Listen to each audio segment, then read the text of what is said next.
অনেক অনেক শুভেচ্ছা এবং ভালোবাসা জানিয়ে আপনাদেরকে আমন্ত্রণ জানাচ্ছি নেক্সাস টেলিভিশনের স্টুডিও থেকে আপনাদের রোজকার প্রিয় সরাসরি স্বাস্থ্য অনুষ্ঠান কেমন আছেন অনুষ্ঠান থেকে আপনাদের সাথে আমি পুরোটা সময় জুড়ে আছি ডক্টর তানজিয়া খানম তম্পা। যে বিষয়টি নিয়ে আজ আমরা কথা বলবো গুরুত্বপূর্ণ একটি বিষয় এবং সেটি হচ্ছে ভুলে যাওয়া যখন রোগ। ধরুন আপনি রাস্তায় হাঁটছেন, হঠাৎ করে একজন লোককে দেখছেন দিক বিদিক ঘুরে বেড়াচ্ছে এবং হঠাৎ করে এসে আপনাকে জিজ্ঞাসা করছে সে তার বাসা খুঁজে পাচ্ছে না অথবা সে তার নামটাই মনে করতে পারছে না। এরকম অসংখ্য মানুষ কিন্তু আপনি আপনার চারপাশে দেখেন। কখনো কি মনে করেন যে এরা কি আসলে নিউরো কোনো রোগে ভুগছে, মস্তিষ্কের কোনো রোগে ভুগছে, নাকি মানসিক রোগে ভুগছে? আমরা সবাই জানি এই পৃথিবী এবং মহাবিশ্বে যতগুলো প্রাণী আমরা বাস করছি অথবা বেঁচে আছি তার মধ্যে আমরা মানুষ সবচেয়ে শক্তিশালী বুদ্ধিমত্তার দিক দিয়ে, চিন্তা শক্তি, ব্যক্তিত্ব অথবা মনের ভাব আদান প্রদানে। কেননা আমাদের ব্রেইন অথবা মস্তিষ্ক যেটিই বলেন না কেন সেটি খুব শক্তিশালী। কিন্তু দাঁতের যেমন ক্ষয় হয়, হাড়ের যেমন ক্ষয় হয়, আপনার মস্তিষ্কেরও কিন্তু ক্ষয় হতে পারে আর তার জন্যেই ভুলে যাওয়া হতে পারে। কিন্তু ভুলে যাওয়াটা কি আসলে রোগ? হ্যাঁ, সে বিষয়টি নিয়ে আজ আমরা পুরো অনুষ্ঠান জুড়ে কথা বলবো এবং আমাদের সাথে আছেন দুজন মনোরোগ বিশেষজ্ঞ। আসুন দর্শক, তাদের সাথে আমরা পরিচিত হয়ে নেই। আমাদের সাথে আছেন মনোরোগ বিশেষজ্ঞ সহকারী অধ্যাপক doctor Rubayat Ferdous, Dhaka Central International Medical College Hospital, এবং আমাদের সাথে অনলাইনে আছেন মনোরোগ বিশেষজ্ঞ সহযোগী অধ্যাপক এবং বিভাগীয় প্রধান doctor Mosammat Shammi Akter, Gazi Medical College ও হসপিটাল। রুবায়াত আপা কেমন আছেন? আলহামদুলিল্লাহ ভালো আছি, আপনি কেমন আছেন? আলহামদুলিল্লাহ আমি ভালো আছি। শাম্মী আপা কেমন আছেন? আলহামদুলিল্লাহ ভালো আছি। জি, আপনারা ভালো আছেন? জি আলহামদুলিল্লাহ আমরা সবাই ভালো আছি। আমরা তিনজনই আজ আসলে এই কেমন আছেন অনুষ্ঠানে ভালোই আছি এবং দর্শক নিশ্চয়ই আশা করছি আপনারাও ভালো আছেন। তবে যদি আপনাদের কেউ এমন থেকে থাকে প্রবীণ সদস্য অথবা বাসার কোনো সদস্য যে কিনা ভুলে যাওয়ার কোনো সমস্যায় ভুগছে অথবা বিড়বিড় করে কথা বলছে অথবা অসংলগ্ন কোনো আচরণ করছে, সেই বিষয় নিয়ে আমাদের সাথে কথা বলতে পারেন। নিচের স্ক্রিনে নাম্বার দেখানো হচ্ছে, সেই নাম্বারে ফোন করে ফেলতে পারেন ঝটপট। এবং আমাদের অনুষ্ঠানটি ফেসবুক, ইউটিউবে লাইভে যাচ্ছে, আমাদের সাথে লাইক এবং কমেন্টসের মাধ্যমে যুক্ত থাকতে পারেন। চলে যাচ্ছি মূল আলোচনায়, শুনতে থাকুন, দেখতে থাকুন, আর হ্যাঁ প্রশ্ন করতেও ভুলবেন না। প্রথমে চলে যাচ্ছি ডক্টর রুবায়াত আপা আপনার কাছে। আমরা আসলে কথা বলছিলাম এই যে এই ভুলে যাওয়া ব্যাপারটিকে নিয়ে। ভুলে যাওয়া আসলে রোগ। আমরা যেটা জানি যে ভুলে যাওয়া মানে ডিমেনশিয়া, এটি কি আসলে রোগ? আচ্ছা, অনেক ধন্যবাদ, খুব সুন্দর একটা কোয়েশ্চেন করেছেন। প্রথমে একটু ধন্যবাদ জানিয়ে নিচ্ছি নেক্সাস টেলিভিশনকে আমাকে আমন্ত্রণ করার জন্য। আচ্ছা আপা, আপনার যে প্রশ্নটা যে ভুলে যাওয়া কি এটা রোগ কিনা, এটা আসলে কখন রোগ হবে? যখন একটা মানুষের ফাংশনাল ইম্পেয়ারমেন্ট হবে, পারিবারিক জীবনে হোক, সোশ্যাল লাইফে হোক, অকুপেশনাল লাইফে হোক, একাডেমিক লাইফে হোক, যখন ইম্পেয়ারমেন্ট যখন হয়ে যায় তখন এটা ডেফিনেটলি রোগ। কিন্তু এমনিতে কিন্তু আমরা টুকটাক করে ভুলে যাই। এখন ভুলে যাওয়ার বিষয়টা আসলে কখন কিভাবে হয়, যদি স্বাভাবিক অবস্থায় যদি আমি বলি, এই যে দেখেন যে আমি কথা বলছি, আপনি মনোযোগ দিয়ে শুনছেন। এখন এই অবস্থায় যদি আপনি অন্য একটা কাজ করেন, ভলান্টারিলি হয়তো বা করছেন কিন্তু মনটা কিন্তু আমার কথার দিকে, তাহলে ওই আমার কথা শুনতে শুনতে আপনি যেটা রাখলেন, যেটা করলেন, একটু পরেই কিন্তু আপনি খুঁজে বেড়াবেন আমি জিনিসটা কোথায় রাখলাম, রাইট? তাহলে আপনার টোটাল মনোযোগটা একটা সময় আমার দিকেই ছিল। অ্যাট এ টাইম কিন্তু এটা স্প্লিট করতে পারে না অন্য একটা জায়গায়। এই জিনিসগুলো কিন্তু স্বাভাবিক, যেটা সচরাচর হয়ে থাকে মানুষের। এই বিষয়গুলো নর্মাল। কতক্ষণ পর্যন্ত নর্মাল? কারণ এটা কিন্তু ফাংশনাল ইম্পেয়ারমেন্ট করছে না দৈনন্দিন লাইফে বা পারিবারিক জীবনে, সামাজিক জীবনে, অকুপেশনাল লাইফে কোনো কিছুতেই হ্যাম্পার করছে না। যদি হ্যাম্পার করে তখন এটা অবশ্যই রোগ। এবং এটাকে রোগ বলতে গেলে অনেকগুলো ফ্যাক্টর চলে আসবে, আজকে আমাদের আলোচনায় সেটা চলে আসবে, যে আমরা জানবো যে কখন এটা রোগ হবে এবং কি কি দেখলে আমরা বুঝতে পারবো এটা রোগ, সেটা আমরা নেক্সট আলোচনা করব। চমৎকারভাবে বললেন। আসলে কিন্তু আমরা ভুলে যেতেই পারি, মানুষ মাত্রই ভুল করে আমরা জানি। তো আমরা ভুলে যেতেই পারি আসলে কখন ঘুমিয়েছি, আবার ঘুম থেকে উঠেও মনে হয় এটা কি দিন না রাত। অনেক সময় কিন্তু মাঝে মাঝে আমরা একটা দ্বিধাদ্বন্দ্বে ভুগি। আপনি খুব সুন্দর করে বললেন, যখন এটা আমাদের জীবনকে ব্যাহত করে তখনই এটা আসলে রোগ। আপনার কাছে আসতে চাই শাম্মী আপা, আপনার কাছে এই যে ভুলে যাওয়া যে রোগ, এটি আসলে কখন হয় এবং কাদের হয়? এটির কি কোনো আসলে বয়স সীমা অথবা ছেলে মেয়ে কোনো ব্যাপার আছে কিনা, কারা বেশি ভোগেন? ধন্যবাদ ডক্টর সঞ্চালক আপা। আসলে ধন্যবাদ জানাচ্ছি নেক্সাস টিভিকে আমাকে এখানে আমন্ত্রণ জানানোর জন্য এবং কিছু বলবার সুযোগ করে দেওয়ার জন্য। ডিমেনশিয়া বা হচ্ছে ভুলে যাওয়ার রোগটা, আসলে ভুলে যাওয়ার রোগটা পুরোটাই আলাদা একটা জিনিস, আর ডিমেনশিয়াটা আলাদা জিনিস। তো যেটা ডক্টর রুবায়েত আগেই বললেন যে আমরা যখন খুব মনোযোগ দেই তখন কিন্তু আমরা মনে রাখতে পারি, কিন্তু মনোযোগ না দিলেই ভুলে যাই। তো আমাদের মনোযোগের ঘাটতি ঘটলে তখন আমরা ভুলে যাই, এটা একটা রোগ। আবার অনেক সময় হয় যে আসলে মনোযোগের ঘাটতি নয়, ব্রেইনের কিছু কেমিক্যাল ইমব্যালেন্স হচ্ছে, বা ব্রেইনের যে নার্ভের ফাংশন গুলো, নার্ভের কানেকশন গুলো, সেই নার্ভের কানেকশন থেকে কিছু কেমিক্যালস বা কিছু হরমোনস তৈরি হচ্ছে, যেটা পর্যাপ্ত পরিমাণে আসছে না, বা আমাদের স্মৃতিশক্তি তৈরি করতে যতটুকুন লাগে ততটুকুন তৈরি হচ্ছে না, তখনই আমরা ভুলে যাওয়া রোগে আক্রান্ত হই। এছাড়াও আমরা যদি বলি যে দৈনন্দিন জীবনে আমরা আমাদের যে ব্রেইনের যে মেমোরি সেন্টার, ব্রেইনের যে জায়গাটায় কাজ করবে, মেমোরিটা কাজ করবে, এই মেমোরি আসলে শর্ট টার্ম মেমোরি এবং লং টার্ম মেমোরি হয়। শর্ট টার্ম মেমোরি আসলে এই যে আমরা আপনার কথা শুনলাম, বা ডক্টর রুবায়েতের কথা শুনলাম, বা আমরা টিভি প্রোগ্রাম করছি, আমরা যদি এই শর্ট টার্ম মেমোরিকে লং টার্মে কনভার্ট না করি তাহলে কখনোই এটা স্টোরেজ থাকবে না, এটা অটোমেটিক নষ্ট হয়ে যাবে। এটা একটা নর্মাল প্রসেস। এই জন্য শর্ট টার্ম মেমোরিকে লং টার্ম মেমোরি করতে গেলে আমাদের বারবার রিক্যাপ করতে হয়, অথবা কখনো কখনো দেখা গিয়েছে যে এই মেমোরিটাকেই আমাদের লং টার্ম মেমোরিতে সেট হয়েছে, কিন্তু লং টার্ম মেমোরি থেকে চলে যাওয়ার অনেকগুলো কারণ থাকে, বয়সজনিত কারণ অথবা পারিপার্শ্বিক অনেক রকমের কারণ থাকে। তো আপনি যেটা জানতে চাইলেন যে এই রোগটা আসলে কি বা হচ্ছে এটা কাদের হয়, আসলে একটু ব্যাখ্যা করে যদি স্পেসিফিক ভাবে বলি, এটা আসলে বয়স জনিত একটা রোগ।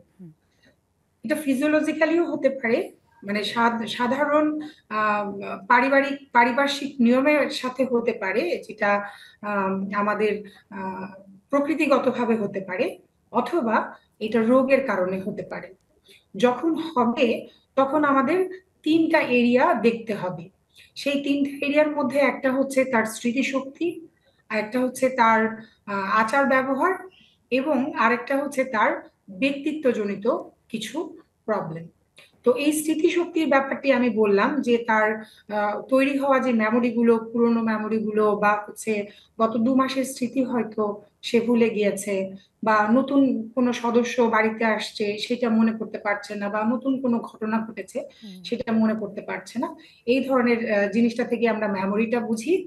আর যদি ব্যক্তিত্বের কথা বলি তাহলে আগে তার যে ব্যক্তিত্বটা ছিল সেই ব্যক্তিত্ব থেকে সরে আসবে। হয়তো আগে খুব গাম্ভীর্য ছিল, এখন তার চঞ্চলতা বেড়েছে, অথবা আগে চঞ্চল ছিল এখন গাম্ভীর্যতা বেড়েছে।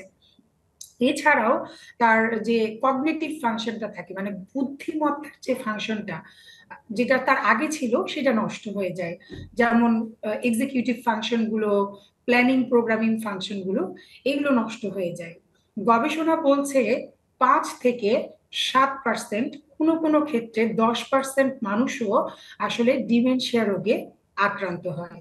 তো ডিমেনশিয়া রোগে বর্তমানে যদি আক্রান্তের সংখ্যা আমরা বলি তাহলে বলবো যে বিশ্বজুড়ে এটা হচ্ছে 50 লাখেরও উপরে, মানে অনেক উপরে আসলে এই সংখ্যাটা। যেহেতু বললাম যে 5 থেকে 7, কিছু কিছু ক্ষেত্রে 10% মানুষের ভিতরে আসলে এই ডিমেনশিয়া রোগটি দেখা যায়। এটি একটি বয়সজনিত রোগ। তো 2 ধরনের হতে পারে, বয়সের ভিত্তিতে যদি আমরা এটাকে ভাগ করি তো 2 ধরনের হতে পারে। একটা হচ্ছে প্রি সেনাইল, একটা হচ্ছে সেনাইল। মানে সরাসরি বয়স বেড়ে যাওয়ার কারণে যেটা হয় সেটা হচ্ছে সেনাইল, এটা 65 অ্যাবভ এজে গিয়ে হয়। আর 65 অ্যাবভ এজের আগে যেটা হয় সেটা হচ্ছে প্রি সেনাইল। এটা অনেক সময় 35, 40, 45, 50 বছর বয়সের মধ্যেই শুরু হতে দেখা যায়। জি, ধন্যবাদ শামিয়া। আমাদের শামিয়া আপা, আবারও আপনার কাছে ফিরবো। খুব চমৎকারভাবে বললেন, আসলে পুরো বিষয়টি খুব সুন্দর ভেঙে ভেঙে বললেন, কাদের হচ্ছে, কেন হচ্ছে, খুব সুন্দরভাবে ভেঙে বললেন এবং কোন সময়টায় হচ্ছেন। আমাদের সাথে একজন দর্শক যুক্ত হয়েছেন, তার প্রশ্নটা নিয়ে নিই। দর্শক কে আছেন আমাদের সাথে? হ্যালো, আসসালামু আলাইকুম। হ্যালো, আসসালামু আলাইকুম। ওয়ালাইকুম আসসালাম। জি দর্শক, আমি ইয়ামিন চৌধুরী ইমন বলছি, বন্দরনগরী, চট্টগ্রাম থেকে। আমি ম্যাডামদের সঙ্গে কথা বলতে চাই। আসসালামু আলাইকুম ম্যাডাম। ওয়ালাইকুম আসসালাম। হ্যাঁ, আমি দুইজনের কাছে আমার প্রশ্ন আপনারা দেখে উত্তর দিতে পারেন। সেটা হলো এই যে স্মৃতিভ্রষ্ট হওয়ার যে রোগের কথা বলছেন, এটা কি অলজাইমারের মধ্যে পড়ে? আর আরেকটা দুটো সম্পূরক প্রশ্ন, সেটা হলো মস্তিষ্কের সমস্যা ছাড়া অন্য কোনো কারণেও কি এটা হয়? আবার অনেক সময় দেখা যায় যে স্মৃতিভ্রষ্ট হয়ে গেলে কেউ কেউ শিশুদের মতো আচরণ করে, আর এটাও কি এই রোগের অন্তর্ভুক্ত কিনা জানালে খুশি হব। ধন্যবাদ। আসসালামু আলাইকুম। জি ইমন সাহেব, আপনাকে অসংখ্য ধন্যবাদ। আপনি আমার কাজটা অনেক ইজি করে দিয়েছেন, অনেক প্রশ্ন খুব সুন্দর করে করেছেন। আমাদের সাথেই থাকবেন, আপনার এই প্রশ্নগুলো নিয়েই আমরা কথা বলবো। ফিরছি রুবায়েত আপার কাছে। যেমন রোগী ঠিক না, আমাদের দর্শক ফোন দিয়েছেন যে আসলে উনি 3টা প্রশ্ন করেছেন। তো আমরা ভেঙে ভেঙেই যদি আসি, প্রথমেই যদি বলি এই যে শিশুদের মতো আচরণ, হঠাৎ করেই যারা ভুলে যায়, একটু বয়স্ক হয়ে যায়, স্বামী আপা বলছিলেন যে রোগটা একটু বয়স্কদের বেশি হয়, আগেও হতে পারে তবে বয়স্কদেরই হয়তো বা বেশি হয়। তো যাদের এই ভুলে যাওয়া রোগটি হয় তারা এই যে শিশুদের মতো আচরণ করে, এটা ছাড়াও আর কি কি লক্ষণ নিয়ে আসলে আপনারা বোঝেন যে ভুলে যাওয়া ব্যাপারটির রোগ হিসাবে হচ্ছে? জি, খুব সুন্দর একটা প্রশ্ন। আমি আমার সম্মানিত দর্শক এবং আপনার প্রশ্নের উত্তরটাকে কম্বাইন করে আমি উত্তর দেওয়ার চেষ্টা করছি। আমি তার আগে একটু বলে নিতে চাচ্ছি যে এটা যে শুধুমাত্র বয়স্কদেরই হবে, নট লাইকলি। এটা ইয়াঙ্গার এজেও হতে পারে, তবে গবেষণা কিন্তু বলে যে 8 থেকে 10% বয়স্কদের ক্ষেত্রে এটা হয়ে থাকে। তাহলে কিন্তু মেজর অংশটাই কিন্তু বয়স্কদের হচ্ছে না। আর এটা বার্ধক্যজনিত কারণে হয় ঠিকই, কিন্তু ইয়াঙ্গার এজ অফ গ্রুপ যে পিপল আছে তাদের ক্ষেত্রে বিভিন্ন কারণে কিন্তু হয়ে থাকে, যেটা আপনার কোশ্চেনের একটা পার্ট। হ্যাঁ, যে সেগুলো কি যে ডিপ্রেশন যেমন কমন একটা জিনিস। ডিপ্রেশনে থাকলে আমরা কি করি, যে আমরা যে কারণে ডিপ্রেসড আমরা কিন্তু সেই কারণ নিয়েই কিন্তু আমাদের মাইন্ডটা অকুপাইড থাকে, কেন আমার লাইফে এটা ঘটলো, তাই না? তাহলে তখন হয় কি নতুন নতুন ইনফরমেশন কিন্তু আমার ব্রেইনে এনকোডিং হচ্ছে না। এনকোড যদি না হয়, মানে যদি নাই ঢুকে, ঠিক কম্পিউটারের মতো একটা ইনফরমেশন দিব, সেটা এনকোডিং হলো, তারপরে সেটা কিন্তু সেলের ভিতরে কি হবে, প্রসেসিং হবে। প্রসেসিং হওয়ার পরে তারপরে সেটা স্টোরেজ হবে, তাই না? মেমোরির মতো ঠিক কিন্তু আমাদের ব্রেইনটা এভাবে কাজ করছে। তাহলে যখন এই যে ধর ডিপ্রেশন হচ্ছে, তখন কিন্তু যে আমাদের মাইন্ডটা কিন্তু আমাদের ডিপ্রেশনের কারণ নিয়ে কিন্তু কি ঘটলো আমার লাইফে, হাই কেন ঘটলো, এগুলো নিয়ে কিন্তু আমাদের মাইন্ডটা অকুপাইড থাকে। তখন হয় কি নতুন নতুন ইনফরমেশন আমাদের ব্রেইনে এনকোডিংই হয় না, রেজিস্ট্রেশনই হয় না, তখন মেমোরিতে প্রবলেম হয়। ডিপ্রেশন ছাড়াও আরও অন্যান্য অনেক কারণ আছে। কিছু কারণ আছে যেগুলো রিভার্সিবল, মানে যেই কারণে হচ্ছে সেই কারণগুলো, সেই প্রাইমারি কারণগুলো যদি ঠিক করা যেতে পারে, তখন ডিমেনশিয়াটাও হচ্ছে ডেভেলপ করে, মানে ভালো করা কিওর হয়ে যাবে, রাইট? তার মধ্যে যেমন নর্মাল প্রেশার হাইড্রোকেফালাস, এটা একটা মেডিকেল টার্ম। আমি একটু যদি ইজি করে বলি, যে আমাদের ব্রেইনের মধ্যে কিছু তরল থাকে, এই তরলগুলো যদি অস্বাভাবিক হারে বেড়ে যায়, তখন এই ভুলে যাওয়ার প্রবলেমটা হতে পারে। সেটাকে যদি ট্রিটমেন্ট করা যেতে পারে, তখন ডিমেনশিয়া ঠিক হয়ে যাবে। এছাড়াও খুব কমন একটা প্রবলেম, যেটা আমরা সবাই জানি, যে থাইরয়েডের প্রবলেম, থাইরয়েড হরমোনের প্রবলেম। এই যে হাইপোথাইরয়েডিজম বলেন, হাইপারথাইরয়েডিজম বলেন, এগুলোর জন্য কিন্তু হতে পারে। তারপর ভিটামিন B12 ডেফিসিয়েন্সির জন্য হতে পারে, রক্তশূন্যতার জন্য হতে পারে, কিছু কিছু ইনফেকশন, এমনকি দেখা যাচ্ছে যে মানে যৌন সংক্রান্ত যে ডিজিজগুলো আছে, সেগুলোর মধ্যে যেমন সিফিলিস, এইডস, এগুলোও কিন্তু মানে যেগুলো যে পর্যায়ে কিওর করা যেতে পারে, ওখান থেকে এগুলো হতে পারে আর কি। তো লক্ষণের ব্যাপারে আমি যদি স্কিপ করি, দর্শকেরও আমাদের প্রশ্ন ছিল যে শিশুদের মতো আচরণ করে। হ্যাঁ, আসলে যেটা হয় কি, ডিমেনশিয়াতে বুদ্ধিমত্তা, মেমোরি, স্মরণশক্তি, মানে স্মৃতিশক্তি এবং হচ্ছে পার্সোনালিটি, এই তিনটার কিন্তু গ্রস পরিবর্তন হয়। এই যে শিশুদের মতো যে আচরণ করাটা, এটা কিন্তু পার্সোনালিটি চেঞ্জের মধ্যে পড়ে যায়। এটা ছাড়া এই যে স্মৃতিশক্তি, ডিমেনশিয়া যখন হয়, পেশেন্ট বলে, চিন্তা করে যে আমি কি নামাজটা পড়লেও নামাজটা কি পড়েছি, আমি কি ঠিক একটা জায়গায় জিনিসটা রেখে অন্য ভুল জায়গায় খুঁজতে থাকে, পরিচিত মানুষকে অপরিচিত লাগে। এই ডিজিজ প্রসেসটা যখন বাড়তে থাকে, তখন দেখা যায় যে একদম কাছের মানুষেরও নাম মনে করতে পারছে না, চেহারা চিনতে পারছে না। তারপর একই প্রশ্ন বারবার করে, আপনি উত্তর দিলেন, কিন্তু আমি বারবার আপনাকে প্রশ্ন করছি, কেন? ওই যে আমার এনকোডিংটা হচ্ছে না। তারপরে দেখা যাচ্ছে যে মানে মেমোরির তো ইম্পেয়ারমেন্ট হলোই, আগের মতো করে সব জিনিসে যে আগ্রহ পেত, উৎসাহ পেত, আনন্দ পেত, এগুলো পায় না, এগুলো হারিয়ে যায়, খিটখিটে মেজাজের হয়ে যায়। দেখা যায় যে এমন টাইপের আচরণগুলো করে। আমি এরকম আমার একজন ক্লায়েন্টের কথা বলতে পারি, খুব সিভিয়ার পর্যায়ে যখন ডিমেনশিয়া হয়ে গিয়েছিল তিনি তার বেডেই মলত্যাগ করতেন, সেগুলো দেয়ালে দেয়ালে হচ্ছে লাগিয়ে রাখতেন, নিজের ড্রেসে উনি লাগিয়ে রাখতেন, কিন্তু ওই বোধটা কিন্তু থাকে না, ইনসাইটটা থাকে না। অনেকের কিন্তু বিভ্রম হয়, হ্যালোসিনেশন হয় আর কি, যে গায়েবী কিছু শুনছে, মানে গায়েবী কিছু দেখছে, এই জাতীয় প্রবলেমগুলো হয়। তারপরে দেখা যায় যে আগে আপনি বাটনটা যদি লাগাতে বলেন, শার্টের বোতামটা লাগাতে বলেন, হ্যাঁ, আগের মানে তার মোটর ফাংশনগুলো কিন্তু ঠিক আছে, কিন্তু সে আগের কাজগুলো ঠিক মতো করে পারফর্ম করতে পারছে না। শুধু যে বোতাম লাগানো ব্যাপারটা সেটা না, অন্যান্য যে মোটর ফাংশনগুলো আছে যেগুলো আমরা ভলান্টারিলি করি সেগুলো পারফর্ম করতে পারছে না। সবচেয়ে দুঃখজনক হলেও সত্যি যে কথা যখন বলে, কথার যে শব্দ চয়নটা সেটাও কিন্তু হারিয়ে যায়, তাই না? এবং করে কি যে একটা কথা বলতে গেলে শেষ করতে পারে না, আমি কি শব্দ যেন এখানে কোন শব্দটা অ্যাপ্রোপ্রিয়েট হবে শব্দটাই মনে করে বলতে পারে না। তারপরে এমনকি যে সে নিজে যেটা বলছে বলাটা তো কমপ্লিট করতে পারেই না, এমনকি লেখাতেও একজন উচ্চশিক্ষিত মানুষও তার লেখাটাও কমপ্লিট করতে পারে না। আপনি যেটা বললেন, আপনার কথাটা মানে আপনার যে স্পোকেন যে ইয়েটা ইনফরমেশনটা সেটাও উনি নিতে পারছে না, আপনি কিছু লিখে দিলেও উনি এটা বলতে পারে না। এই ধরনের প্রবলেমগুলো চমৎকারভাবে বললেন ডক্টর রুবায়েত আপা। দর্শক নিশ্চয়ই আপনারাও শুনতে পেলেন, এই যে মনোরোগ বিশেষজ্ঞ যাদের সাথে আছি, আসলে ভুলে যাওয়াটা কখন আমাদের কাছে রোগ হিসেবে আসে, এবং আমাদের মনোরোগ বিশেষজ্ঞ যারা আছেন তারা চমৎকারভাবে তুলে ধরার চেষ্টা করছেন কখন আসলে ভুলে যাওয়া রোগ। তবে এই পর্যায়ে নিতে হচ্ছে একটা ছোট্ট বিরতি, ফিরছি কিছুক্ষণের মধ্যেই, চোখ সরাবেন না।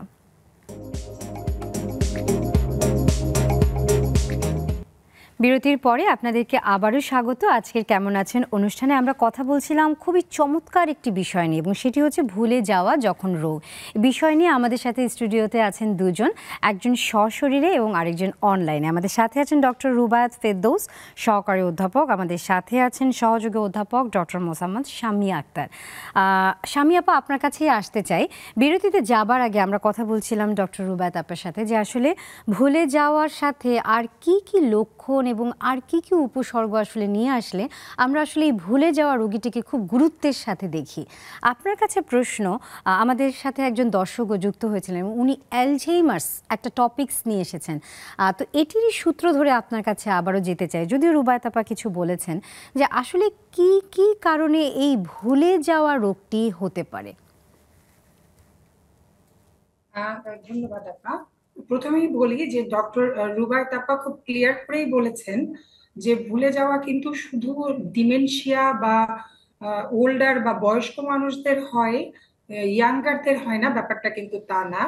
আমিও প্রথমেই বলেছি যে বয়স্কদেরও হয় এবং ইয়াঙ্গারদেরও যে হয়, স্যানাইল এবং প্রি স্যানাইল, সেটা বলেছি।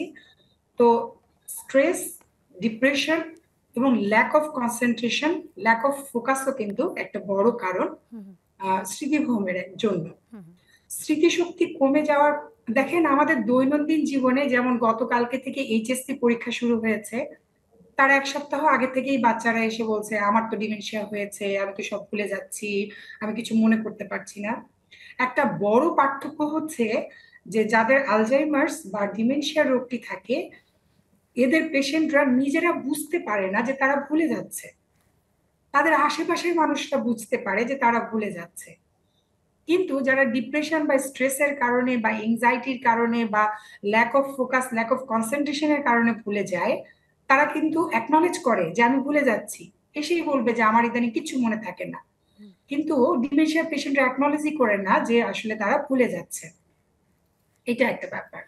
আর কারণগুলো যদি আরো বিস্তারিত ভাবে বলি, তাহলে সবার আগে 70-75% কারণ কিন্তু অ্যালজাইমার্স যে রোগটা। আমাদের সম্মানিত যে দর্শক, উনি কিন্তু বলেছেন যে হচ্ছে আমাদের ভুলে যাওয়া রোগের একটা বড় কারণ কিন্তু অ্যালজাইমার্স রোগ। হ্যাঁ, উনি অ্যালজাইমার্স সম্পর্কে জানতে চেয়েছেন। এছাড়াও আরো অন্যান্য যে কারণগুলো আছে, যেমন হাইপারটেনশন, ডায়াবেটিস মেলাইটাস, কিংবা হচ্ছে আমরা যদি বলি বর্ন ডিজিজ, স্ট্রোক, কিংবা হচ্ছে যে কোনো রকমের বড় বড় অর্গান যেগুলো আছে, যেমন ধরুন যেমন ধরুন, আচ্ছা আমাকে কি দেখা যাচ্ছে, জি জি, আপনাকে দেখা শোনা যাচ্ছে। যাচ্ছে? জি জি আপা, সমস্ত সমস্ত ক্লিয়ার, আপনি বলেন সুন্দর করে। জি জি। তো আরো কিছু রোগ, বড় বড় রোগগুলো আছে, যেমন ধরুন হার্টের রোগ বা হার্ট, কিডনি, লিভার, ফুসফুস, এগুলো যখন ফেইলিওর হয় হুম তখনও হুম হুম। কিন্তু এক ধরনের ডিমেনশিয়া হয়। মানুষ ভুলে যায়, কারণ এই ধরনের হরমোনগুলো, এনজাইমগুলো, যে কেমিক্যালগুলো বডিতে আপস এন্ড ডাউনস হয়, সেটা ব্রেন পর্যন্ত যায়।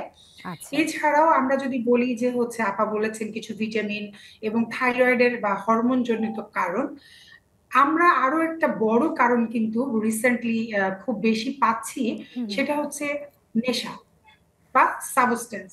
হুম ঠিক আছে? হুম আগে ধারণা করা হতো যে মদ্যপান বা মদ্য জাতীয় নেশা অথবা হেরোইন, ফেন্সিডিল জাতীয় নেশাই বুঝিয়ে আমাদের ডিমেনশিয়ার একটা বড় কারণ। হুম। কিন্তু বর্তমানে আরো দেখা যাচ্ছে gadget addiction, internet addiction, porn addiction, হ্যাঁ, যে কোনো অ্যাডিকশনে আসলে ব্রেনের যে আপনার মেমোরি ক্যাপাবিলিটি, সেটাকে অকুপাই করে রেখে তার রিওয়ার্ড মেমোরি ক্যাপাবিলিটিটাকে বাড়িয়ে দেয়। মানে নেশা নিলে যা তার যে ভালো লাগার যে মেমোরিটা, ওটাকে বেশি বাড়িয়ে দেয়। বাড়িয়ে হুম দেয়, হুম হুম এবং এবং আপনার যে নর্মাল মেমোরিটা, ওটা আসলে একটু চাপা পড়ে যায়। যেহেতু মানে ব্রেইনে হচ্ছে অসংখ্য নার্ভের কানেকশন, এবং একটা নার্ভের সাথে অনেক রকমের নার্ভের কানেকশন থাকে, তাই মেমোরিটা স্প্লিট হয়ে যায় এবং ভাগ হয়ে যায়। ভাগ হয়ে গিয়ে ওটা আসলে অ্যাডিকশনের মেমোরিতে পরিণত হয়। এছাড়াও আরো কিছু যদি আমরা কারণ বলি, যে রিসেন্ট ছোট ছোট মানুষদের বা ইয়াঙ্গারদের মধ্যে ডিমেনশিয়া বা ভুলে যাওয়ার একটা বড় কারণ কিন্তু, স্মৃতিভ্রমের একটা বড় কারণ কিন্তু ওয়ার্কিং স্ট্রেস। হুম হুম। হ্যাঁ, ওয়ার্কিং স্ট্রেস কিংবা হচ্ছে এনভায়রনমেন্টাল স্ট্রেস, পিয়ার প্রেসার, বন্ধু বান্ধবদের প্রেসার, মাল্টিপল রাত জাগা, অনেক রাত পর্যন্ত জেগে জেগে একটা প্যাশন বা ফ্যাশন হয়ে গেছে, অনেক রাত পর্যন্ত জেগে থেকে কাজ করা বা পড়াশোনা করা, দিনে অনেক সময় পর্যন্ত ঘুমানো, মানে অ্যাকচুয়ালি আমি বলতে চাচ্ছি আনহেলদি লাইফস্টাইল। হুম হুম। তো এই আনহেলদি লাইফস্টাইলের পাশাপাশি কিন্তু আনহেলদি ফুড প্যাটার্নও আমাদের আছে। আমরা ইদানিং জাঙ্ক ফুড বেশি খাই, মোবাইল টিপে খাবার অর্ডার করে ফেলি, হ্যাঁ, যে হেলদি শাকসবজি, মাছ, মাংস, ডিম, দুধ বা ন্যাচারাল যে অর্গানিক খাবারগুলো, এগুলোর চেয়ে আমরা রেস্টুরেন্টের খাবারকে বেশি প্রেফার করি সময়ের ব্যস্ততার কারণে।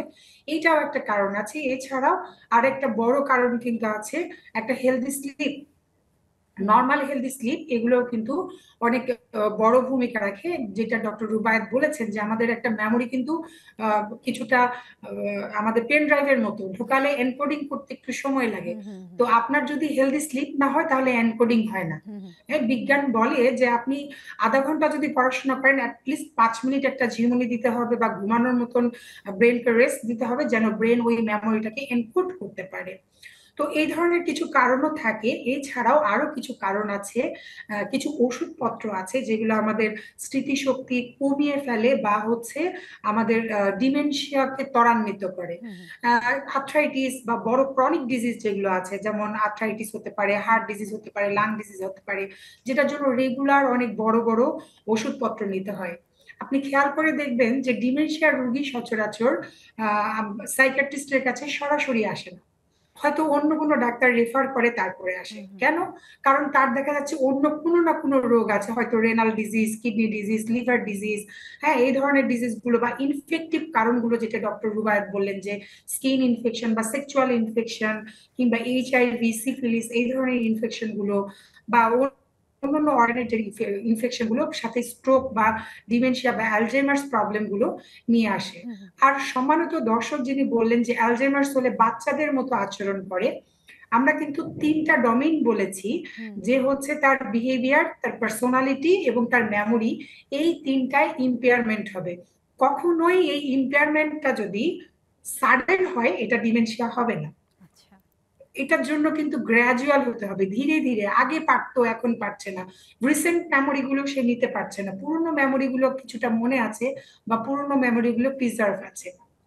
এছাড়া এক্সিকিউটিভ ফাংশনিংটা খুব ইম্পর্টেন্ট, যে তার প্ল্যানিং, প্রোগ্রামিং বা হচ্ছে রাইটিং, থট ক্যাপাবিলিটি বা অ্যাবস্ট্রাক্ট থিঙ্কিং, ইয়ার্কি ফাজলামো করলে সেটা নিতে পারে কিনা, সে নিজে ইয়ার্কি ফাজলামো করে কিনা, বা ছন্দ মিলিয়ে মিলিয়ে কথা বললে বা কবিতা গান এসব শোনালে এগুলোর মিনিং গুলো ধরতে পারে কিনা, এইগুলো থেকেও কিন্তু আমরা ডিমেনশিয়ার লক্ষণগুলো বুঝতে পারি।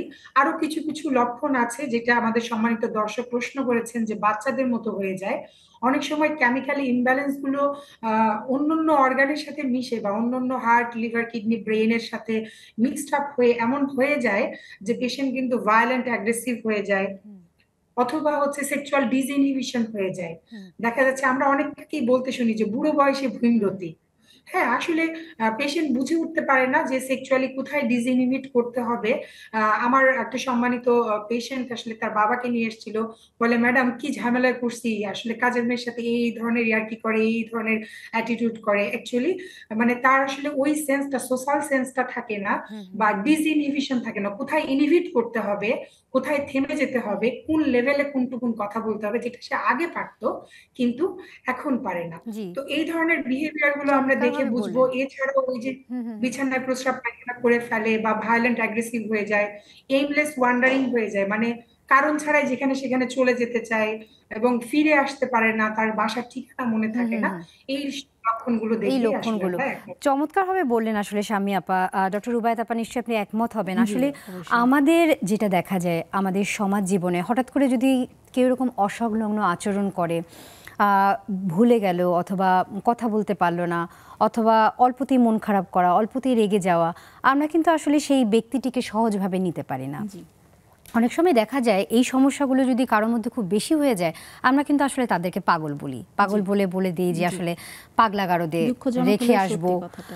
এই সমস্ত ব্যাপার স্যাপারগুলোও কিন্তু আসলে একজন মানুষকে কষ্ট দেয়। আসলে প্রত্যেকটা মানুষেরই তো মন থাকে, এবং আপনারা বলছিলেন কিন্তু যে আমাদের ব্রেন বুদ্ধিমত্তা, চিন্তা শক্তির সাথে সাথে আমাদের যেটা নিজেদের ব্যক্তিত্ব সেটিকেও প্রকাশে সহায়তা করে। সেই দিক থেকে আসলে আপনার কাছে জানতে চাই, এই যে যারা ভুলে যাওয়া রোগে আক্রান্ত, এই যে আপা বললেন বিভিন্ন ধরনের লক্ষণ, এবং উনি বিভিন্ন ধরনের নেশার কথাও বললেন, কিন্তু আসলে পরিবারের লোকজনদের কি ভূমিকা হওয়া উচিত? জি, থ্যাংক ইউ প্রশ্নটা করার জন্য, খুব গুরুত্বপূর্ণ প্রশ্ন। দেখেন, আমরা কিন্তু জন্ম যখন হই তখন থেকেই কিন্তু আমাদের পরিবার, আমাদের শিক্ষাটাও শুরু হয় কিন্তু প্রথম স্কুলটাই কিন্তু আমাদের পরিবার। আমরা যখন মৃত্যুবরণ করি তখনও কিন্তু সেই পরিবারেই। তাহলে পরিবার কিন্তু আমাদের সাথে কিন্তু আষ্টেপৃষ্টে করে জড়িয়ে আছে, তাই না? তাহলে যে আমি যদি আপনার প্রশ্নটার উত্তরটা একটু দুঃখজনকভাবে দিয়ে আমি দিতে চাই, আমার একটা ক্লায়েন্টের কথা কেস দিয়েই আমি একটু বলি যে বাবার ডিমেনশিয়া হয়েছে এবং তার দুইজন ছেলে সন্তান, তারা সেটা সুযোগ নিয়ে বাবার ব্যাংক ব্যালেন্স সব কিছু লিখিয়ে নিয়েছে। ওকে, তো তারপরে বাবাকে এক ঘরে করে রাখলো, খাবার দাবার ঠিক মতো দিচ্ছে না, মানে জাস্ট দিন গুনছে বাবা কবে মারা যাবে। ঠিক আছে, খুবই এই যে দেখেন কত প্যাথেটিক একটা ব্যাপারটা। এই যে এটা দিয়ে আমি আসলে সেভাবে রিফ্লেক্ট করতে চাই যে পরিবার কিন্তু আসলে চাইলে তার যত্ন দিয়ে পারে মালির মতো বাগানটাকে সুন্দর করে সুসজ্জিত করতে, আবার পরিবারই কিন্তু চাইলে পারে সুসজ্জিত বাগানটাকে মরুভূমি করে ফেলতে। এই যে আমাদের যে পেশেন্টরা, এই পরিবারের রোলটা কিন্তু এখানে অনেক। পরিবারকে কিন্তু আমরা বলে দেই যে কিভাবে তাকে যত্ন করতে হবে প্রতিটা জিনিস। তার ডিমেনশিয়ার পেশেন্ট কিন্তু যেগুলো বললাম ইতিমধ্যে কিন্তু চলে আসছে যে কোনটা করতে পারে না, আগে পারতো করতে পারে না। প্রত্যেকটা ক্ষেত্রে কিন্তু আসলে জানতে হয় যে তাকে প্রত্যেকটা ক্ষেত্রে হেল্প করতে হবে। প্রত্যেকটা মানুষ আলাদা, তার নিডগুলো আলাদা, নিডগুলো বুঝতে হবে। আমরা বলে দিই যে ফিক্সড ডক্টর থাকবে, ফিক্সড নার্স থাকবে, ফিক্সড কেয়ার গিভার থাকবে, তবে কেয়ার গিভারের ক্ষেত্রে ব্যাকআপে কেয়ার গিভার আরেকজন থাকাটা উচিত। কারণ কেয়ার গিভারও কিন্তু মানুষ, সেও কিন্তু মেশিন না, তাকেও কিন্তু আসলে মানে দুইজন তিনজন রাখার কথা বলছেন, রাইট, রেস্ট দিতে হয়। এবং পরিবারের লোকজনকে কিন্তু খাওয়া দাওয়া থেকে নিয়ে শুরু করে সার্বিকভাবে কিন্তু যত্ন করতে হয়, অ্যাজ ইফ যে একটা নিউবর্ন বেবি, এভাবে যত্ন করতে হয়। আপনি আরেকটা কেস যদি আমি বলি, যে ওইটা ছোট্ট একটা সেগমেন্টে নিয়ে আসছি, যে যখন কিছু একটা বলতে চায় পরিবারের সামনে বলতে পারছে না, যখন কথা বললাম তখন কান্না করে দিল। কি হয়েছে, যে আমি যে আমার মল ত্যাগ করি বিছানায়, আমি যে নিজে করতে পারি না, হ্যাঁ, আমারই মানে সন্তান বা আমারই ওয়াইফ, হ্যাঁ, তারা যখন পরিষ্কার করে তখন এমন ফেশিয়াল এক্সপ্রেশন করে, আমি এটা নিতে পারি না, আমি ওইটাও সলভ করতে পারি, মানে কতটুকু অসহায়। তাহলে পরিবারের আমাদের কিন্তু এটা আমাদের ক্লিনিক্যাল আই বলেন বা আমাদের বিচক্ষণতা বলেন, সব দিক থেকেই কিন্তু আমরা যে শুধু ওষুধ দিয়ে ট্রিটমেন্ট দিয়ে ছেড়ে দিলাম এতটুকু কিন্তু আমাদের দায়িত্বের মধ্যে পড়ে না। আমাদের কিন্তু বুঝতে হয় যে আসলে কেয়ার গিভার কি তাকে মানে কোনো ল্যাঙ্গুয়েজ প্রকাশ না করেই তাকে কষ্ট দিয়ে ফেলছে কিনা, এই কষ্টটাও কিন্তু তার ডিজিজ প্রসেসটাকে আরও বেশি খারাপ করে দেয়। তারপরে যদি আমি তার রুমের এনভায়রনমেন্ট থেকে নিয়ে যদি শুরু করি, যে আমরা ওভাবে বলে দিই যে ডিমেনশিয়ার পেশেন্টের রুমটা কিন্তু অপটিমাম একটা এনভায়রনমেন্ট থাকতে হবে, পর্যাপ্ত আলো বাতাস থাকতে হবে। এই পেশেন্টগুলো যদি দেখা যায় যে হঠাৎ করে ঘুম ভাঙলো, দেখা গেল যে এমন একটা কোনো শেড দেখছে, এমন একটা ছায়া দেখছে, তখন কিন্তু যে বিভ্রম হয়, যেটা বললাম হ্যালুসিনেশন হয় বা ইলিউশন হতে পারে, তখন ঘাবড়ে যেতে পারে। এমনকি ওনার নিজস্ব যে জিনিসপত্রগুলো সেগুলো কিন্তু একদম কমন যে জিনিসগুলো যেগুলো তার সবসময় লাগে, অচেনা না, সেগুলো ওনার ধারে কাছে রাখতে হবে। উনি যে স্যান্ডেলটা পরবে সেটাও যেন যে গ্রিপারি টাইপের হয়, স্লিপ কেটে যেন না যায়, সেটাও কিন্তু পরিবারকে বলে দিতে হবে। মানে আমাদের দায়িত্বটা কিন্তু আসলে যেটা বললাম প্রেসক্রিপশন পর্যন্ত সীমাবদ্ধ না, পাপোশটা যে যেন স্লিপারি টাইপের না হয় সেটাও বলে দিতে হয়। পেশেন্টের কিন্তু একটা পর্যায়ে এরকম টেন্ডেন্সি থাকে যে সে বাহিরে চলে যেতে চায়, কোথায় যেতে চায় বলতে পারে না, হারিয়ে যায়। কিন্তু ডিমেনশিয়ার পেশেন্ট যখন একদম মানে মোটামুটি সিভিয়ারিটির দিকে তখন কিন্তু হারিয়ে যায়, এটা খুব কমন একটা ঘটনা। সেই ক্ষেত্রে আমরা বলি যে একটা নেম কার্ড যেন থাকে, ওনার নাম, বাসার ঠিকানা, তারপরে হচ্ছে ফোন নাম্বার, ঠিক আছে, এগুলো যেন থাকে। এবং পেশেন্টের যে ডিমেনশিয়া আছে এটাও যেন উল্লেখ করা থাকে, যে পেশেন্ট ভুলে যায়, তাহলে যে মানুষটা পাবে তাকে হেল্প করতে পারবে। তারপরে কিন্তু এই যে আমাদের লিগ্যাল ব্যাপারগুলো, লিগ্যাল বা হচ্ছে যে লজিক্যাল যে ব্যাপারগুলো, যেটা আমি ওই কেস দিয়ে শুরু করেছিলাম, যে তার ছেলেরা তার ব্যাংক ব্যালেন্স 3 কোটি টাকা সাইন করে নিয়েছে, এবং পরবর্তীতে মানে এই ঘটনা ঘটিয়ে ওই পেশেন্টের মেয়ে নিয়ে আসছে যে আমার ভাইরা এরকম ঘটনাটা ঘটিয়েছে। হ্যাঁ, তো তাহলে এই জায়গাটাকেও কিন্তু আমাদের বুঝতে হবে যে আসলে পেশেন্ট কার সাথে কমফোর্টেবল। একটা শিশুও কিন্তু মাকে দেখলে কিন্তু ফেশিয়াল এক্সপ্রেশনটা এরকম যে হ্যাঁ উনি এই মানুষটা আমার শান্তির একটা জায়গা। তাহলে এই বিষয়গুলো নিয়ে আরো কথা বলবো। খুব চমৎকার ভাবে বলছেন পরিবারের লোকজনদের দায়িত্ব নিয়ে। তবে এই পর্যায়ে আসলে আমাদেরকে একটা বিরতিতে যেতে হবে। দর্শক চোখ রাখুন কেমন আছেন অনুষ্ঠানে। আমরা কথা বলছিলাম ভুলে যাওয়া যখন রোগ। তবে এই পর্যায়ে নিতে হচ্ছে একটা বিরতি, ফিরছি কিছুক্ষণের মধ্যেই। বিরতির পরে স্বাগত, কেমন আছেন অনুষ্ঠানে। কথা বলছিলাম ভুলে যাওয়া যখন রোগ। ভুলে যাওয়া নিয়ে বিভিন্ন বিষয় আমরা ইতিমধ্যে আলোচনা করে ফেলেছি। এই পর্যায়ে যেতে চাচ্ছি স্বামী আপা আপনার কাছে। এই যে ভুলে যাওয়া রোগ, আমরা তো বিভিন্ন বিষয় নিয়ে কথা বললাম। আসলে এই যে আমি ভুলে যাচ্ছি, এটাকে যদি আমি প্রতিকার করতে চাই তাহলে আসলে সেটা কি সম্ভব? আর যদি সম্ভব সেটা কিভাবে? ধন্যবাদ। ভুলে যাওয়াটাকে প্রতিকার বা প্রতিরোধ, আমরা যদি প্রতিরোধ করতে চাই যে কোনো জিনিস, তাহলে আমাদের কয়েকটা জিনিস খুবই জরুরি। আমরা সবাই জানি যে আমাদের 3টা ডি প্রয়োজন হয়: ডায়েট, ডিসিপ্লিন এবং ড্রাগ। ঠিক আছে? তো ডায়েট, একটা হেলদি ডায়েট প্যাটার্ন তো আমি আগেই বলেছি, আমাদের হেলদি ডায়েটারি প্যাটার্ন, যেখানে আমাদের সুষম খাদ্য থাকবে, যেখানে ভাজা পোড়া পাশাপাশি অন্যান্য শাকসবজি, মাছ, মাংস, ডিম, দুধ পর্যাপ্ত পরিমাণে থাকবে, সুষম খাদ্য থাকবে, যেখানে মিনারেলস, ভিটামিনস গুলো পর্যাপ্ত থাকবে, পানির পরিমাণটা পর্যাপ্ত থাকবে। এটা একটা। আর একটা হচ্ছে যে ডিসিপ্লিন লাইফ। ডিসিপ্লিন লাইফের মধ্যে আমি যে কারণগুলো বলেছি, যে কারণগুলোর জন্য আমাদের ডিমেনশিয়া হচ্ছে বা স্মৃতিভ্রম হচ্ছে, সেই কারণগুলো থেকে এড়িয়ে যাওয়া, সরে পড়া কিংবা কমিয়ে দিয়ে আমাদের একটা ডিসিপ্লিন লাইফে আসাটাও একটা প্রিভেনশনের বা হচ্ছে প্রতিকার বা প্রতিরোধের একটা অংশ। এছাড়া আমি যদি বলবো যে হেলদি ইন্টারপার্সোনাল রিলেশনশিপ, আমরা যদি ফ্যামিলি মেম্বারদের মধ্যে বন্ডিংসটা ভালো রাখি, যেটা ডক্টর রুবায়েত 2টা কেসের এক্সাম্পল দিলেন, 2টা পেশেন্টের এক্সাম্পল দিলেন, তো হেলদি যদি ফ্যামিলিয়াল বন্ডিং থাকে, কেয়ারিংটা ভালো থাকে, শেয়ারিংটা ভালো থাকে, এবং কেয়ারিং শেয়ারিং ভালো রাখার জন্য আমাদের ইদানিং দেখা গেছে আমরা কর্মব্যস্ততার কারণে দেখা গেছে আমরা বয়স্কদের একটু সময় কম দেই। তো যারা সময় দিতে পারি সময় দিব, যারা সময় দিতে পারি না তারা যেন বয়স্ক ওদের নানান কাজে এঙ্গেজ করি, যেমন বাইরের দেশগুলোতে অ্যারোমা থেরাপি নেওয়া হয়, মিউজিক থেরাপি নেওয়া হয়, পেট থেরাপি বা পোষা কুকুর বিড়াল দিয়ে তাদেরকে সময় কাটানো হয়, বা গার্ডেনিং করে।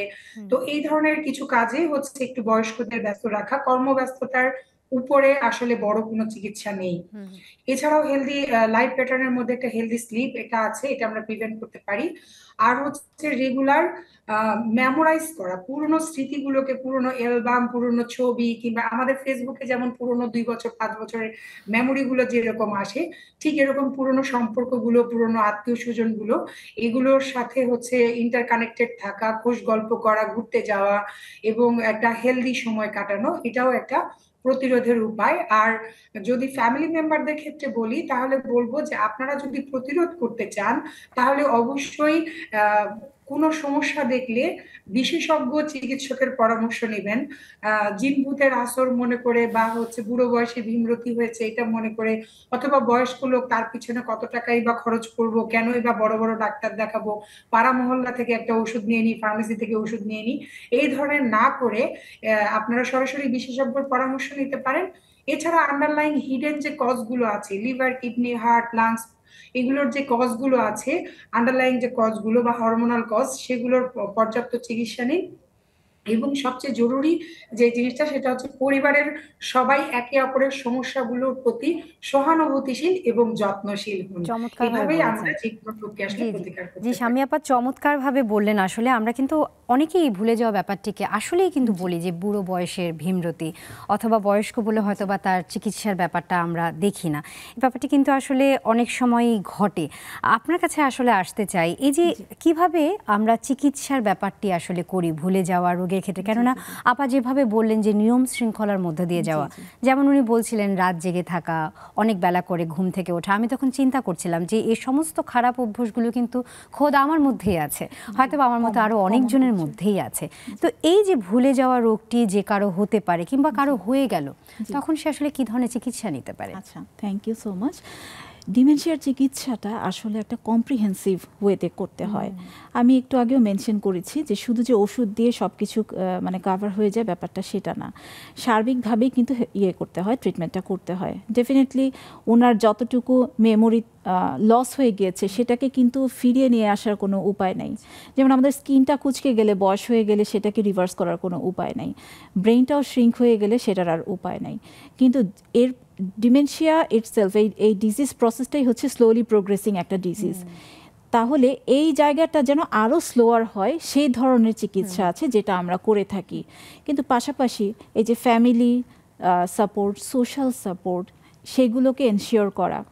আমি যে একটা কেসের কথা বললাম যে তার যে ফিনান্সিয়াল যে একটা ইয়ের মধ্যে পড়ে গেল, তাই না, ট্রাভেলের মধ্যে পড়ে গেল, এই ব্যাপারগুলো এনশিওর করা থেকে শুরু করে নিয়ে সচেতনতা বৃদ্ধি করা থেকে নিয়ে শুরু করে অনেক কিছুই আসলে এই ট্রিটমেন্টের মধ্যে পড়ে যায়। এবং ফুড হ্যাবিট বা যেটা ডক্টর যেগুলো বললেন ইতিমধ্যে, সেগুলো আমি আর রিপিট করতে চাচ্ছি না। তো সচেতনতার ব্যাপারটা থেকে নিয়ে যদি আমি একটু আসতে চাই, যে এই যে সচেতনতা যে আমি বললাম, যে শুধু কি যে পেশেন্টকে বলে দিব, সাইকো এডুকেশন দিয়ে দিব, পেশেন্ট তো ভুলে যাবে, তাহলে তো হয়ে গেল না। সচেতনতা বিভিন্ন আঙ্গিকে কিন্তু ক্রিয়েট করতে হবে।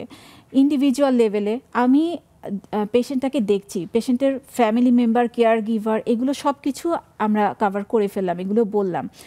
সোশ্যালি, সামাজিকভাবে যে সচেতনতা, এই যে আমি, আপনি, ডক্টর শাম্মী, আমরা যে নেক্সাস টেলিভিশনে বসে যে আমরা কথা বলছি, জনসাধারণের জন্য যে আমরা এই ইনফরমেশনগুলো যে দিচ্ছি, এটা একটা ব্রডকাস্টিং হচ্ছে, এটাও কিন্তু একটা সচেতনতা। আমরা কিন্তু এই যে বিভিন্ন যে ওয়ার্ল্ড মেন্টাল হেলথ ডে হয়, সুইসাইড প্রিভেনশন ডে হয়, সামনে আসছে 21শে সেপ্টেম্বর ওয়ার্ল্ড অ্যালজাইমার্স ডে, হ্যাঁ, এই দিনটাও আমরা কিন্তু যে ডিমেনশিয়ার জন্য আমরা পালন করব। এই যে এই স্পেশাল দিনগুলোতে আমরা বিভিন্ন ব্রোশিওর আমরা বিতরণ করি, লিফলেট, হ্যাঁ, এগুলো বিতরণ করি। তারপরে হচ্ছে আমরা সেমিনার করি, ওয়েবিনার করি, এগুলোও তো সামাজিক পর্যায়ে সচেতনতা, তাই না? এই যে নেক্সাস টেলিভিশনের কথাও বললাম, এটা কিন্তু আমাদের ন্যাশনাল লেভেলেও কিন্তু মানে হয়ে যাচ্ছে সচেতনতা। তারপরে আমাদের গভর্নমেন্টের পক্ষ থেকে কিন্তু মানে একটা উদ্যোগ নেওয়া হয় কিছুদিন পরপরই, মেন্টাল হেলথ গ্যাপ।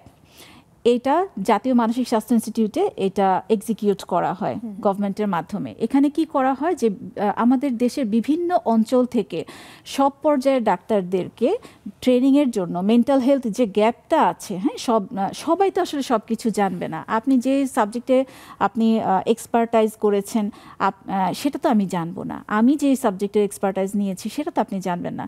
তাহলে এই যে একটা ডিমেনশিয়া কি, এটা তো একটা কি বলবো যে মাল্টিডিসিপ্লিনারি অ্যাপ্রোচ, হ্যাঁ, বিষয়ের ডাক্তারদেরকে নিয়ে। রাইট। তাহলে এই যে উদ্যোগটা নেওয়া হয় সরকারের পক্ষ থেকে, এটাও তো একটা সচেতনতার পর্যায়ে। আসলে আমাদের হাতে সময় একেবারেই কমই, ভুলে যাওয়া নিয়ে নিশ্চয়ই সামনে আগামীতে আরও অনেক কথা হবে, নিশ্চয়ই সামনে আপনাদেরকে আবারও পাবো। তবে আজ আপনাদের দুজনকে, ডক্টর রুবায়াত ফেরদৌস এবং ডক্টর মোসাম্মদ শাম্মী আক্তার, আপনাদের দুজনকে অসংখ্য ধন্যবাদ ব্যস্ত সময়ের মধ্য থেকে আমাদের নেক্সাস টেলিভিশনের দর্শকদেরকে সময় দিয়েছেন। দর্শক, আপনাদেরকেও অসংখ্য ধন্যবাদ যারা আমাদের সাথে ছিলেন। এই ইন্টারনেটের যুগে ফেসবুক, ইনস্টাগ্রাম অথবা টিকটকের রিলস দেখে আমরা যখন আমাদের দিন পার করছি, তখন আসলে আমরা কিভাবে আমাদের স্মৃতিশক্তিটাকে আসলে কালচার করব, কিভাবে ধরে রাখবো, অনেকেই ভুলে গেছি। আমরা আসলে রাতভর জেগে থাকছি, আবার ঠিকভাবে ঘুমাচ্ছিও না, কিন্তু কিভাবে স্বাস্থ্যকর খাবার খেয়ে আমরা নিজেদেরকে ভালো রাখবো সে ব্যাপারটাও দেখছি না।